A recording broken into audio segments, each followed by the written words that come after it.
I'll tell you one situation. నా childhood friend is suffering with anxiety disorder. నేను name చెప్పాను కానీ situation చెప్తా. సో మా స్కూల్లో ఎట్లా అంటే మా సోషల్ సార్ మార్క్స్ రాకపోతే బెండ్ చేసి వెనకాల కొడుతుండే అనమాట కట్టెతోనే. సో వీడికి మార్క్స్ రావు.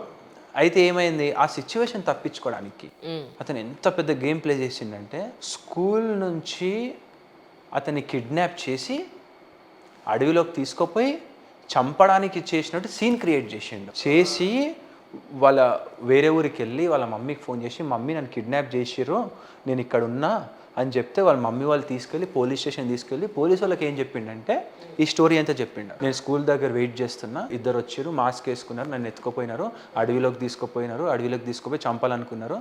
నేను జీన్స్ ప్యాంట్ మీద ఉండే ఫాస్ట్ రన్ చేసుకుంటా వాళ్ళతో తప్పించుకొని వచ్చేసిన అని చెప్పినాడు. అయితే వాడు దొరికిపోయిండు. ఎట్లా దొరికిపోయినాడు అంటే పోలీసు వాళ్ళకి బండి నెంబర్ చెప్పు అని చెప్పిండు. వీడేదో బండి నెంబర్ చెప్పినాడు. ఆ బండిని ట్రేస్ చేస్తే అది కారు కాదు, అది బైక్. సో అదంతా మా వెనకాల ఇన్వెస్టిగేషన్లో తేలింది. సో అంత పెద్ద సీన్ క్రియేట్ చేసిండు. ఎందుకు? సిచ్యువేషన్ తప్పించుకోవడానికి. ఆ యొక్క సిచ్యువేషన్ తప్పించుకోవడానికి